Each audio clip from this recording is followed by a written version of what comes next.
Hey everyone, welcome back to our channel where we dive into the market trends that affect your pocket. Have you ever heard the saying, a man's home is his castle?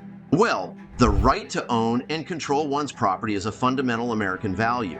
Today's topic is about an alarming trend that is happening across the country, and it's absolutely mind-blowing to see the frequency of these events and the responses that they are getting from local authorities who are called upon to help.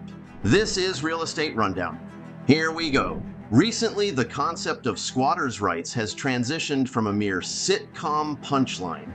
Get out. I want you out of here. You can't kick me out. I love you. No, get your stuff and get out. I'm not doing this anymore. You can't kick me out. I got squatters' rights. To a hotly debated issue, sparking widespread discourse across the internet.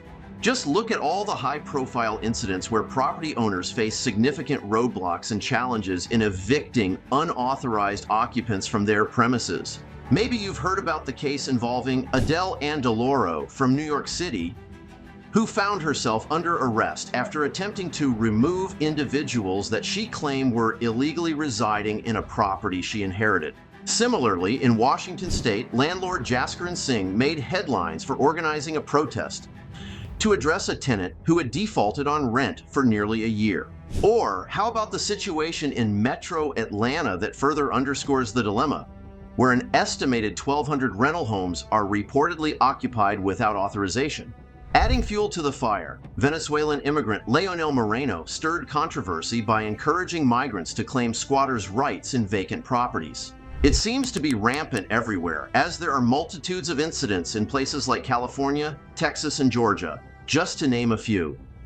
It's becoming a serious problem across the country. These incidents have captured the attention of the media and have ignited a very polarizing debate. Some conservative outlets are framing the issue as a nationwide crisis, while liberal commentators argue that the real concern lies with the excessive power wielded by landlords. Despite the uproar, the legal system in the United States does not formally recognize squatters' rights. Instead, the closest legal framework is the doctrine of adverse possession, which typically applies to properties that appear abandoned, not those at the center of current viral stories. This idea of squatting, when Americans were settling like the Old West, you'd go, you didn't know who owned it, there weren't records, so if people started a community there, then someone came 6 or 7 years later and claimed it was theirs, well, that was different. It's an adverse possession. It was never intended that you could just go into some subdivision and break into a house and start living there, and then all of a sudden have all these rights vested. The cases making headlines often involve illegal activities like fraud or trespassing, where individuals occupy properties under false pretenses. The complexity of these situations is exacerbated by the digital age, which facilitates easier access to properties and the creation of seemingly legitimate documents. In New York City, the arrest of Andaloro highlights a local law that prevents property owners from evicting occupants without a court order if they have resided there for over 30 days. This incident has sparked legislative proposals aimed at streamlining the eviction process, though these proposals could potentially undermine the rights of legitimate tenants. The broader issue at play is the inefficiency of housing courts, particularly in New York, where a backlog of eviction cases has led to prolonged disputes. This situation is not unique to New York. Other jurisdictions face similar challenges, often complicated by pandemic-related moratoriums and tenant protection laws. While some suggest reforms like filing long-term leases with the government or improving housing court efficiency, the core issue remains the struggle to balance property rights with tenant protections. As the debate continues, the question of how to address unauthorized occupancy without infringing on legitimate tenant rights remains a contentious and unresolved problem. The squatter epidemic has quickly spread across the country. In Georgia, an Atlanta property owner has struggled to remove unauthorized occupants from his property that began taking over during the pandemic when eviction moratoriums were in effect.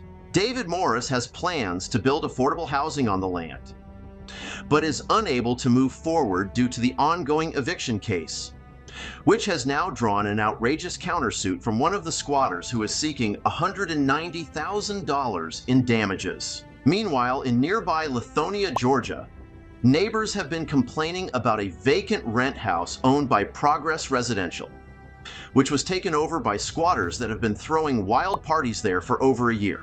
With the number of incidents getting out of hand, Georgia lawmakers have recently passed a bill called the Georgia Squatter Reform Act that is expected to be signed by the governor any day now. Representative Devin Seaball sponsored, with others, the Georgia Squatter Reform Act. It passed unanimously this week in the Georgia legislature. He says if the squatters show a lease, real or not, the case gets gummed up in Superior Court. Over in Texas, homeowner Terry Boyette was away caring for her sick mother in Florida when squatters entered her home without authorization and took up residence there. It eventually took her 6 months to legally get them out. They turned the home into a drug den and wrecked the place before selling all of her personal belongings in a yard sale. I'll show you some video of how awesome it looks. Here's where I used to have a refrigerator. Yeah, and then here's my kitchen, which is now apparently a junk room. Out in California, one man is taking a different approach to get rid of squatters. Flash Shelton, also known as the Squatter Hunter, has methodically studied the laws in his area and is using them to his advantage to turn the tables on squatters. And a judge takes forever to hear your case. Sometimes you need to take matters into your own hands. And that's what this handyman did. Flash Shelton. Flash's mom's home was vacant, so a squatter moved in. She brought in all of her stuff, so Flash found out and he staked the house out. Got there real early in the morning, waited until the squatter left, then he swooped in, put some cameras up, and when the squatter came back, he confronted her. Watch. I haven't been able to do anything with this house for months because every time they come over here, they tell me that there's people here and that there's furniture in the house. So. And who's telling you that? The realtors. That there's people here? Yeah. So neighbors tell me that they see people coming in and the lights on. Someone went in and turned on the power because the power was off to the house. Some other people, like young and old, and some a mixture between female and males coming into the house at night, and the lights are on at night. Well, that would not be neighbors us. there, neighbors there, neighbors there, and neighbors there. That would never be us. And those are the ones that have been calling me, telling. So Flash gave the squatter an ultimatum. If she didn't move out her stuff, he would. It all has to be out before I leave. I've got guys scheduled to come take the stuff out later today. So either you take it out or I have to take it out and put it out on the driveway until it gets picked up. This is how it's done, people. Founder of the United Handyman Association, Flash Shelton, joins me now. Flash, that was a smooth move. She lied to your face, though. Did she at least admit maybe she was caught cold? First of all, Jesse, I just want to say thank you for having me on. And you know, she did apologize on the video. Good. And she tried to say that it wasn't her, that they weren't in the house, but that her furniture was accidentally delivered. Accidentally delivered to the wrong house. And then she just happened to be sitting on the furniture that was accidentally delivered to a house that wasn't hers? And she just happened to be pulling out of the driveway in the morning when I was scoping out the house. All right, so this is a great maneuver that you pulled, and it gives hope to all people that have a squatter situation. In Jacksonville, Florida, homeowner Patty Peoples purchased an investment property as part of her retirement plan, never expecting it to turn into a squatter nightmare. Oh my gosh. I mean, what a year this had been. Literally 1 year ago this time, the house was in shambles. I can see that they've changed the lock on the front door. How is that not breaking and entering? She put her house on the market for rent, and while it was vacant, 2 squatters made their move.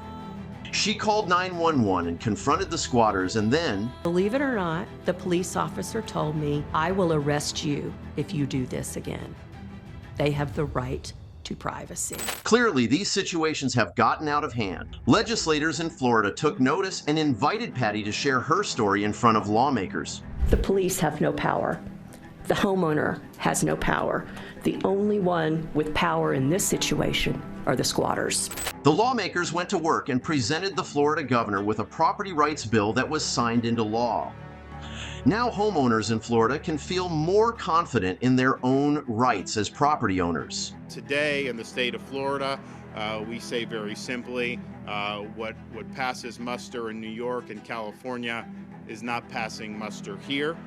You are not going to be able to commandeer somebody's private property and expect to get away with it. We are in the state of Florida ending the squatter scam once and for all. And these new laws that have been proposed in Georgia and passed in Florida should give us hope that more states will follow suit to protect homeowners and legitimate landlords from squatter scams. Self-entitlement to other people's property should not be tolerated in America. Now we turn to you, the viewer. How would you feel if your property was taken over illegally by an unauthorized squatter? Do you think more states should enact specific laws to help protect property owner rights and give law enforcement better tools to be able to help folks that are stuck in these situations? Your comments mean a lot to us. Please give us a like if you enjoyed the video today and subscribe to our channel to get more of our real estate related topics. This is Real Estate Rundown. Y'all come back soon now, you hear?